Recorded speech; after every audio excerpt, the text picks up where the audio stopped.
मधुबन के बाबा मुरली वाले, आपका क्या कहना। लाखों दिलों के आप उजाले, आपका क्या कहना।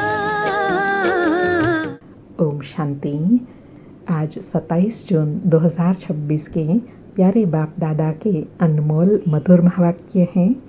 आज की मुरली के सार में विश्व कल्याणकारी बाबा ने अपना कल्याण करने के लिए कहा कि मीठे बच्चे, यह तुम्हारा अंतिम जन्म है।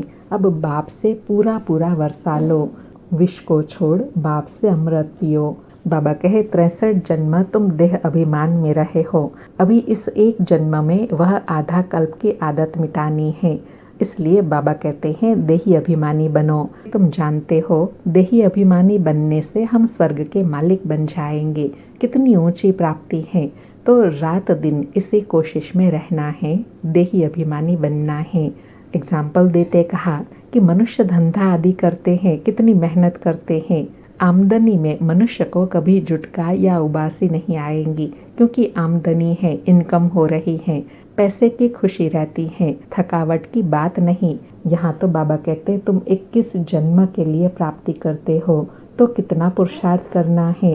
फिर विशेष याद के लिए कहा कि अभी सब आत्मा में तमो प्रधानता की खाद पड़ी है, वह खाद आत्मा से निकले, उसके लिए तुम अभी पुरुषार्थ कर रहे हो। जो अच्छे पुरुषार्थी हैं उनकी अवस्था पिछाड़ी में फिर अच्छी हो जाएंगी। बाबा कहे तुम बच्चों के दिल में है कि बाबा अब हमें दुखों से छुड़ाने आए हैं। जो अच्छे निश्चय बुद्धि हैं वह बाबा की याद को कभी नहीं भूलेंगे। उनको कहा ही जाता है सर्व का दुख हरता सुख करता। उनकी याद में रहने से ही दुखों से मुक्त होंगे, यह बच्चे ही पहचानते हैं। फिर विशेष स्पष्ट करते हुए कहा कि कई बंधेली आत्माएं हैं जो बाबा को पुकारती हैं, बेचारी अंदर रोती हैं, कहती हैं बाबा हम सुखधाम में कब जाएंगे, बाबा अब जल्दी करो। तो बाबा कहते हैं बच्चे जल्दी कैसे करूं, पहले तुम योग बल से अपना किचड़ा तो निकालो। बाप अभी बच्चों को धीरज देते हैं। और साथ में कहा कि यह भी समझने की बुद्धि चाहिए, श्रीमत श्रेष्ठ ते श्रेष्ठ मत ही एक बाप की है। यह लक्ष्मी नारायण स्वर्ग के मालिक बाप की मत से ही बनते हैं। सुनते हैं प्यारे बाप दादा के अनमोल मधुर महावाक्य। आज बाबा कहे मीठे बच्चे, याद से आत्मा का किचड़ा निकालते जाओ। आत्मा जब बिल्कुल पावन बने तब घर चल सके। आज मुरली से प्रश्न है, इस अंतिम जन्म में बाप के किस डायरेक्शन को पालन करने में ही बच्चों का कल्याण है। इस अंतिम जन्म में बाप के किस डायरेक्शन को पालन करने में ही बच्चों का कल्याण है। उत्तर में कहा, बाबा कहते हैं मीठे बच्चे, इस अंतिम जन्म में बाप से पूरा वर्षा ले लो, बुद्धि को बाहर में भटकाओ मत, विष को छोड़ अमृत पियो। इस अंतिम जन्म में ही तुम्हें 63 जन्म की आदत मिटानी है। इसलिए रात दिन मेहनत कर देही अभिमानी बनना है। ओम शांति। शांति धाम विश्रामपुरी है। इस दुनिया से सब थके हुए हैं, चाहते हैं कि हम अपने सुख धाम में जाए। यह दुनिया अच्छी नहीं लगती। स्वर्ग को देखते हैं तो नरक से दिल कैसे लगे। कहते हैं बाबा जल्दी करो, इस दुख धाम से ले चलो। बाबा भी समझाते हैं यह तो छीछी दुनिया है, इनका नाम ही है डेविल वर्ल्ड नरक। यह कोई अच्छा अक्षर है क्या? बाबा कहे नरक डेविल वर्ल्ड यह कोई अच्छा अक्षर है क्या? तो इससे दिल ही क्यों लगानी। बाबा कहे कहाँ डीटी वर्ल्ड, कहाँ डेविल वर्ल्ड। इस डेविल वर्ल्ड में सब तंग हो गए हैं, परंतु वापस कोई जा नहीं सकते। तमो प्रधानता की खाद पड़ी हुई है, वह खाद आत्मा से निकले उसके लिए पुरुषार्थ कर रहे हैं। जो अच्छे पुरुषार्थी हैं उनकी अवस्था पिछाड़ी में अच्छी हो जाएंगी। अंडरलाइन। बाबा कहे जो अभी अच्छा पुरुषार्थ करते हैं उनका फिर अंत में अच्छी अवस्था हो जाएंगी। बाबा कहे यह पुरानी दुनिया खलास हो जाएंगी, अब तो बाकी थोड़े रोज हैं। जब तक बाप आकर वापस न ले जाए तब तक कोई वापस जा नहीं सकते। दुनिया में दुख है ना, घर में भी कोई न कोई दुख रहता है। तुम बच्चों के दिल में हैं, बाबा अब हमें दुखों से छुड़ाने आए हैं। जो अच्छे निश्चय बुद्धि है वह बाप की याद को कभी भूलते नहीं। उनको कहा जाता है, क्या कहा जाता है शिव बाबा को? सर्व का दुख हरता। बच्चे ही पहचानते हैं। अगर सब पहचान ले तो फिर इतने सब मनुष्य कहाँ आकर बैठे, यह हो न सके। इसलिए ड्रामा में युक्ति भी ऐसी रची हुई है, जो श्रीमत पर चलते हैं वही ऊंच पद पाते हैं। वह तो ठीक है, सजाए खाकर भी शांति धाम अथवा पावन दुनिया में जाएंगे, परंतु ऊंच पद पाने के लिए तो पुरुषार्थ करना पड़े ना। दूसरा पावन बनने बिगड़ पावन दुनिया में कोई जा न सके। यह जो कहते हैं कि फलाना ज्योति ज्योत समाया वापस गया, यह हो नहीं सकता। जो पहले पहले सृष्टि पर आए हैं लक्ष्मी नारायण, वह भी वापस जा नहीं सकते, तो और कोई कैसे जा सकते हैं? बाबा कहे जो नंबर 1 में आए हैं वह भी नहीं जा सकते, तो बाद में आने वाले कैसे वापस जा सकते हैं? बाबा कहे इनके भी अब 84 जन्म पूरे हुए, अब जाने के लिए तपस्या कर रहे हैं। सब पुकारते ही हैं एक बाप को, ओ गॉडफादर, ओ लिबरेटर। वह गॉडफादर है, दुख हरता सुख करता। कृष्ण आदि और किसी को थोड़े ही पुकारते हैं। क्रिश्चियन हो मुसलमान हो, सब ओ गॉडफादर कह बुलाते हैं। आत्मा बुलाती है अपने फादर को। बाबा कहे दुख में आत्मा अपने फादर को बुलाती है। फादर कहते हैं तब जब समझते हैं हम आत्मा हैं। आत्मा भी कोई चीज है ना, आत्मा कोई बड़ी चीज नहीं है, वह तो एक स्टार है और अति सूक्ष्म है। जैसे बाबा है वैसे ही आत्मा का स्वरूप है। अब तुम बाप की महिमा करते हो, वह सत चित ज्ञान का सागर, आनंद का सागर है। तुम्हारी आत्मा भी उनके समान बनती है। बाबा कहे तुम मेरे बच्चे हो ना, तो तुम भी अभी पुरुषार्थ कर मेरे समान बनते हो। तुम्हारी बुद्धि में अब सारे सृष्टि के आदि मध्य अंत का ज्ञान आ गया है, और कोई मनुष्य मात्र में यह ज्ञान नहीं है। सारा भारत, सारी विलायत ढूंढ लो, कोई को भी पता नहीं। बाबा कहे देखो कोई में है यह ज्ञान। आत्मा 84 जन्मों का पार्ट बजाती है। 84 लाख तो इम्पॉसिबल है। 84 लाख जन्मों का तो कोई वर्णन ही नहीं कर सके। बाप कहते हैं तुम अपने जन्मों को नहीं जानते हो, हम सुनाते हैं। वह सब सुनते हुए भी पत्थर बुद्धि समझते नहीं कि 84 जन्म हो तो कोई सुना ही कैसे सके, अर्थात इतना हिसाब कैसे निकाल सके। बाबा कहे अभी तुम जानते हो हम ब्राह्मण हैं, हमने 84 जन्म लिए हैं। ब्रह्मा ने भी 84 जन्म लिए हैं, विष्णु ने भी 84 जन्म लिए हैं। ब्रह्मा सो विष्णु, विष्णु सो ब्रह्मा। लक्ष्मी नारायण ही 84 जन्म ले, फिर ब्रह्मा सरस्वती बनते हैं। यह भी समझने की बात है ना। बाबा कहे यह भी समझने की बात है कि यह वही आत्मा है जो सबसे पहले आती है। बाप कहते हैं हर 5000 वर्ष बाद आकर समझाता हूँ। 5000 वर्ष का चक्र है। अभी तुमने वर्णों का राज भी समझा है, हम सो का अर्थ भी समझा है। हम आत्मा सो देवता बनते हैं, फिर हम सो क्षत्रिय, हम सो वैश्य शूद्र बनते हैं। इतने इतने जन्म लेते हैं, फिर हम सो ब्राह्मण बनते हैं। ब्राह्मणों का यह अंतिम जन्म है। यह है ही तुम्हारा हीरे जैसा जन्म। बाबा कहे अभी शूद्र से ब्राह्मण बने हो, ब्राह्मण से फिर देवता बनते हो, इसलिए यह तुम्हारा हीरे जैसा जन्म है।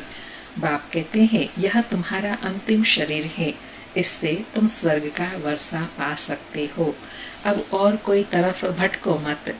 बाबा कहे इसी जन्म में सर्व प्राप्ति हो सकती है, इसलिए और कहीं भटको मत। बाबा कहे ज्ञान अमृत पियो। समझ में भी आता है, बरोबर 84 जन्म लेते हैं। तुम पहले सतयुग में सतो प्रधान थे, फिर सतो बने, फिर चांदी की खाद पड़ी, एकदम पूरा हिसाब बताते हैं। अब गवर्नमेंट भी कहती है सोने में खाद अलाई मिलाओ, 14 कैरेट सोना पहनो, सोने में खाद डालना। यह भारतवासी अब शगुन समझते हैं। शादी करते हैं तो एकदम सच्चा सोना पहनते हैं। सोने पर भी भारतवासियों का बहुत प्यार है। क्यों? बाबा कहे भारतवासियों का सोने से क्यों प्यार है? बाबा कहे भारत की बात मत पूछो, सतयुग में तो सोने के महल थे, सोने की ईंटें थी। जैसे यहाँ ईंटों की ढेर लगती रहती है, वहाँ चांदी की ढेर रहती है।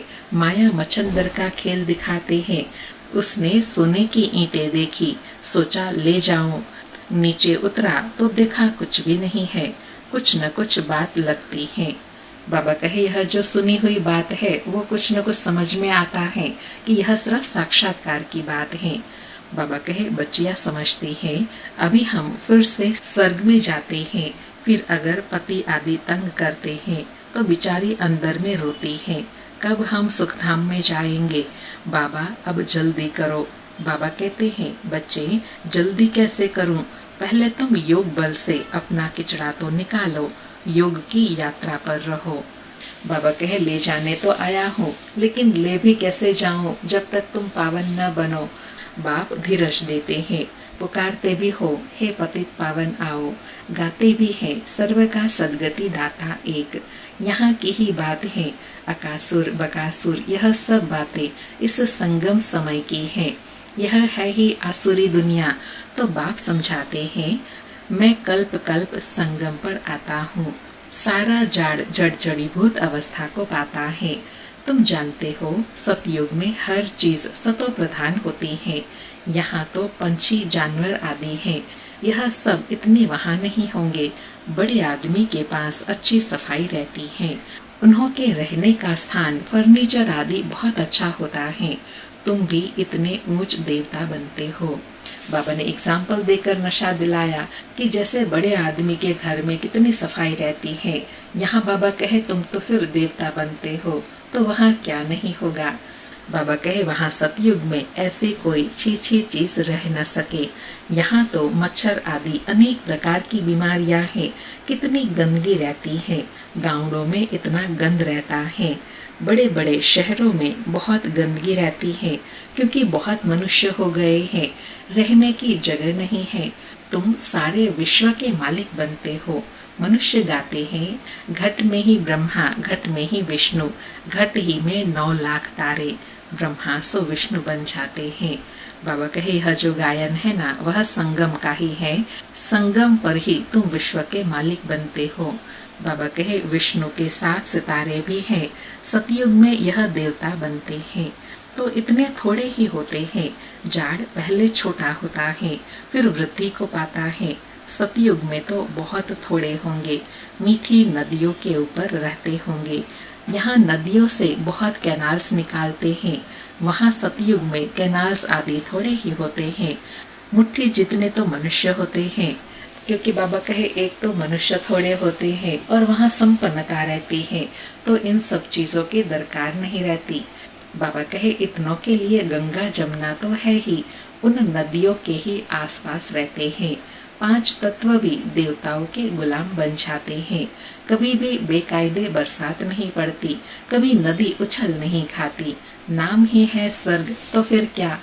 बाबा कहे जब नाम ही स्वर्ग है तो वहाँ क्या सुख नहीं होगा, कोई अप्राप्ति नहीं। बाबा कहे अब कहते हैं स्वर्ग की आयु इतने लाखों वर्ष है। अच्छा, बाबा कहे अच्छा भला वहाँ कौन राज्य करते थे, यह तो बताओ। कितने गपोड़े लगाते रहते हैं।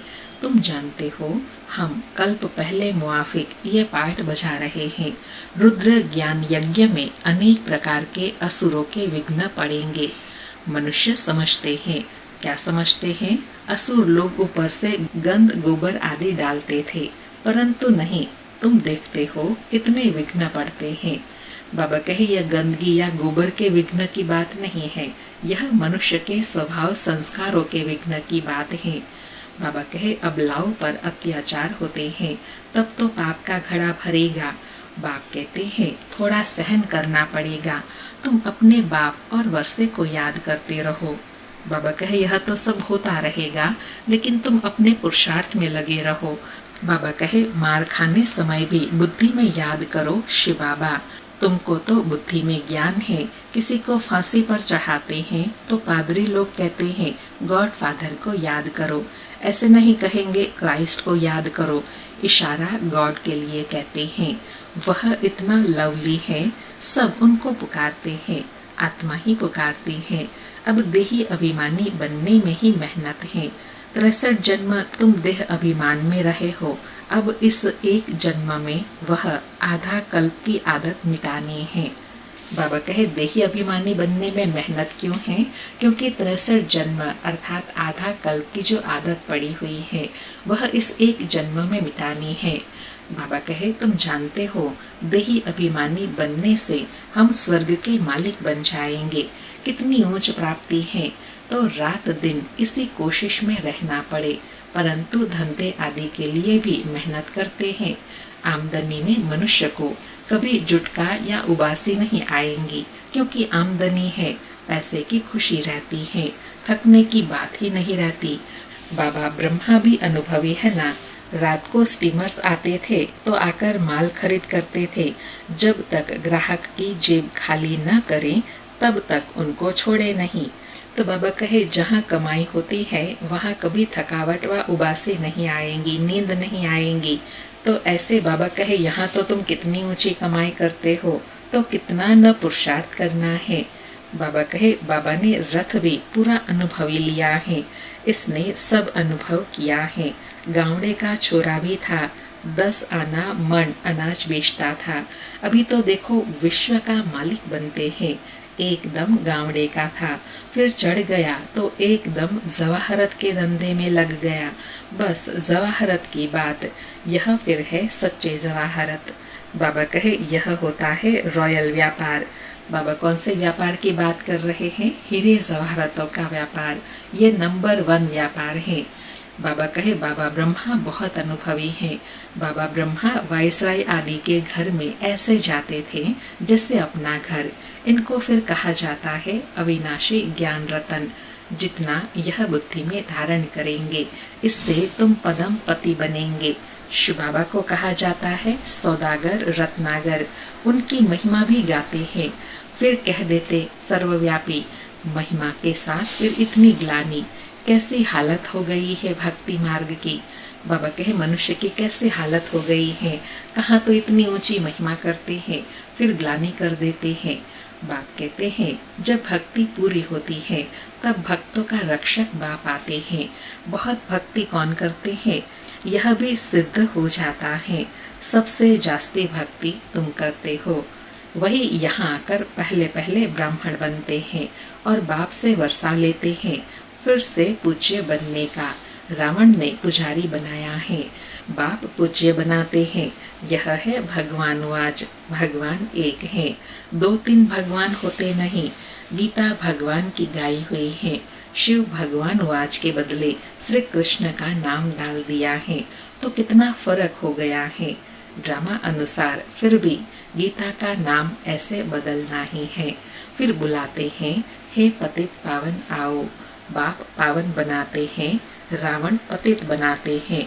तो समझने की कितनी बुद्धि चाहिए। श्रीमत श्रेष्ठ ते श्रेष्ठ मत है ही एक बाप की। यह लक्ष्मी नारायण स्वर्ग के मालिक बाप की मत से ही बनते हैं। अच्छा, मीठे मीठे सिकिलथे बच्चों प्रति माता पिता बाप दादा का याद प्यार और गुड मॉर्निंग। रूहानी बाप की रूहानी बच्चों को नमस्ते। हम रूहानी बच्चों की रूहानी माता पिता बाप दादा को याद प्यार गुड मॉर्निंग और नमस्ते नमस्ते। सारी मुरली से धारणा के लिए सार हैं। पहला पॉइंट, इस एक जन्म में 63 जन्मों के पुराने देह अभिमान की आदत मिटाने की मेहनत करनी है। देही अभिमानी बन स्वर्ग का मालिक बनना है। दूसरा पॉइंट, इस हीरे तुल्य उत्तम जन्म में इस बुद्धि को भटकाना नहीं है, सतो प्रधान बनना है। अत्याचारों को सहन कर बाप से पूरा वर्षा लेना है। आज बाबा का वरदान है, साकार बाप समान अपने हर कर्म को यादगार बनाने वाले आधार मूर्त और उद्धार मूर्त भव। साकार बाप समान अपने हर कर्म को यादगार बनाने वाले आधार मूर्त और उद्धार मूर्त भव। स्पष्टीकरण है, जिसे साकार बाप ने अपना हर कर्म यादगार बनाया, ऐसे आप सभी का हर कर्म यादगार तब बनेगा, कब बनेगा? जब स्वयं को आधार मूर्त और उद्धार मूर्त समझ कर चलेंगे। जो अपने को विश्व परिवर्तन के आधार मूर्त समझते हैं, उनका हर कर्म ऊंचा होता है। तो वृत्ति दृष्टि में जब सर्व के कल्याण की भावना रहती है तो हर कर्म श्रेष्ठ हो जाता है। ऐसे श्रेष्ठ कर्म ही यादगार बनते हैं। बाबा कहे, ब्रह्मा बाबा का हर कर्म यादगार कब और कैसे बना? जो सर्वश्रेष्ठ बाबा हैं, उनकी स्मृति और धारणाओं के आधार से ही हर कर्म श्रेष्ठ बनते हैं। इसलिए कहते हैं ना, श्री कृष्ण के हर कर्म का यादगार भी है और कीर्तन भी करते हैं, क्योंकि अभी संगम पर हर कर्म ईश्वरीय स्मृति के साथ करते हैं, वह कर्म यादगार बन जाते हैं। आज का स्लोगन है, सत्यता की शक्ति को धारण करने के लिए सहनशील बनो। सत्यता की शक्ति को धारण करने के लिए सहनशील बनो। आज के अव्यक्त इशारे हैं, सदा हर्षित रहने के लिए अपनी नेचर को सरल बनाओ, सहनशील बनाओ। बाबा कहे, इस सहज योगी जीवन में अगर मुश्किलातों का अनुभव होता है तो सहज राज्य कैसे करेंगे? यहाँ के संस्कार ही वहाँ सतयुग में ले जाएंगे। देखो, आपके यादगार जो देवताओं के चित्र बनाते हैं, उनकी सूरत में सरलता जरूर दिखाते हैं। तो जो जितना सहज पुरुषार्थी होगा, वह मनसा में भी सरल, वाचा में भी सरल, कर्म में भी सरल होगा। उनको ही फरिश्ता कहते हैं। आज बाबा कहे, फरिश्ता किनको कहेंगे? जो मनसा में, वाचा में, कर्मणा में सरल होगा, सहज होगा, उनको ही फरिश्ता कहा जाता है। अच्छा, ओम शांति। शुक्रिया बाबा, शुक्रिया।